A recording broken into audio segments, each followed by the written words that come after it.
Hi, happy Halloween, October 31st, 2021. I was just at an incredible gathering of friends coming together. We had a cacao ceremony and did some breath work, and it was very healing, very cleansing. The energy is really dense right now. There's a lot of grief, a lot of anxiety, a lot of fear. People are losing their jobs. They're worried for their children. There's so much going on. And when I look at the world, I see so much division. I see so much infighting. I see so much criticism and hurt.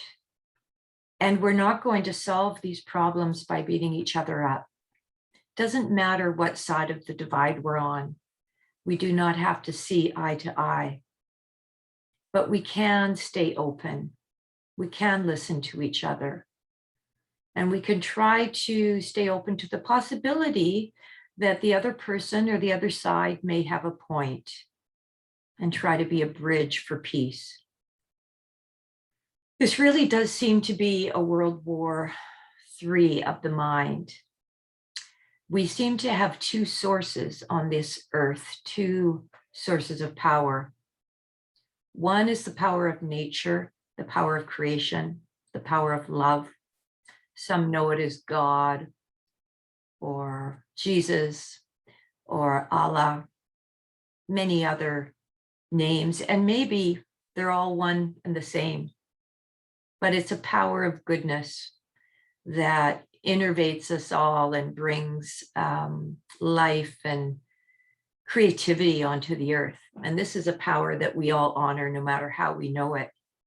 But there's also been another source, a source that's very hungry for power, a source that seeks control and greed, the source of war, often seen in politics, in corporations.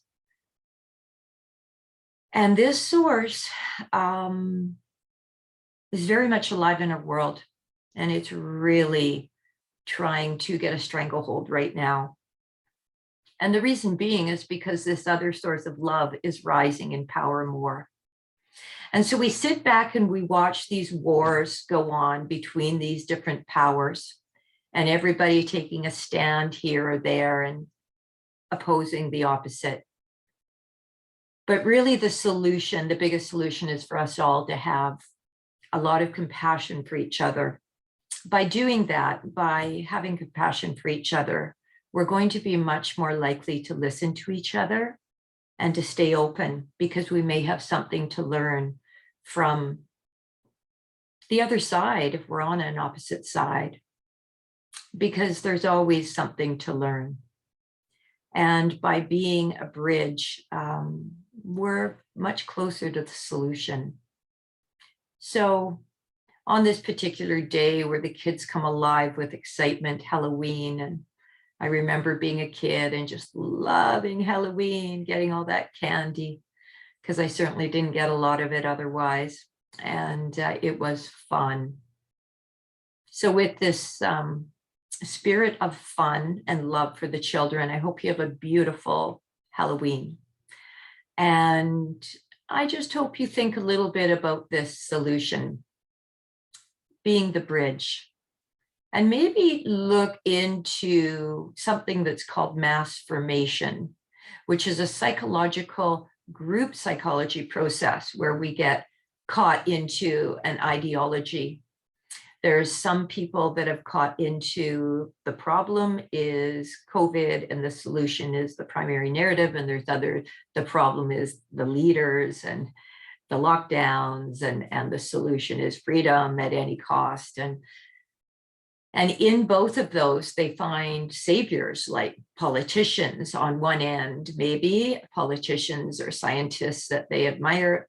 And on the other end, it could be some people find Trump, some people find QAnon, some people find other things. None of these are really the best solution.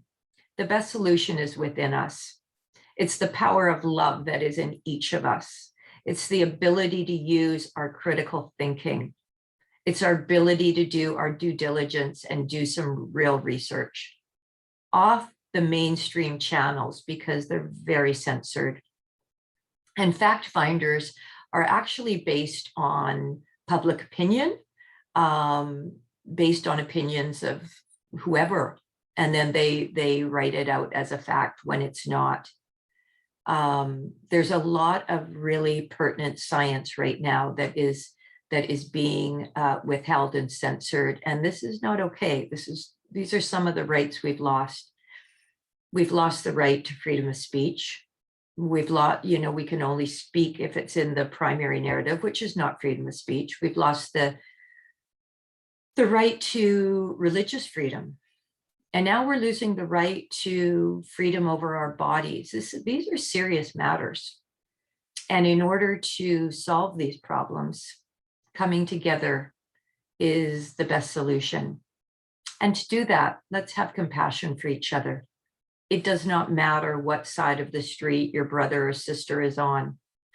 Let's respect their position. Let's be kind. And let's stay open, because maybe we can stand to learn something from each other. So on this wonderful Thanksgiving, not Thanksgiving, sorry, it was just Canadian Thanksgiving a week or two ago. Happy belated Canadian Thanksgiving. I did not do a video for that. It's Halloween. So All Saints Day, the day that our ancestors, those who have passed, are closest to the earth. So there's we may feel some of that old grief coming up over the next day or two. Things are really changing energetically on the planet. And we have a lot of healing to do to bring about that new world that we love and are waiting for. But we can do it. We will bring that beautiful new world in. But hang on to your ride, hang on to your seat. It could get a bit rocky before it's over. And yet the way to make it easier is by loving each other. So on that note, I will say happy Halloween one last time. And let's really try to listen to each other and love each other, because it's a journey that we're on, and we deserve to make it a good one and to really care for each other. The answer is truly in loving each other. So in order for me to figure out how to, no, I think I can do this without my glasses on. Have a beautiful day. I really do care about each and every one of you. And yeah, I hope that you can make sure you take time to go within, find peace. We all need to go into silence right now. I do breath work. I start every day with breath work, and a lot of days with breath work, and I meditate every day. And honestly, I missed a couple of days on my meditation today, and I sat in meditation for 2 hours, and I still, after 2 hours, found it very hard to still my mind. Normally, that doesn't take any time at all when I'm meditating every day. And we really need that right now, because it really is a tough time for all of us. So anyway, have a beautiful day. Give your kids a big hug. Send them off on their Halloween if they can, or give them some kind of a Halloween treasure, even if that's just hanging out and giving them a big hug. They deserve it. Love you dearly. Have a beautiful day. Bye.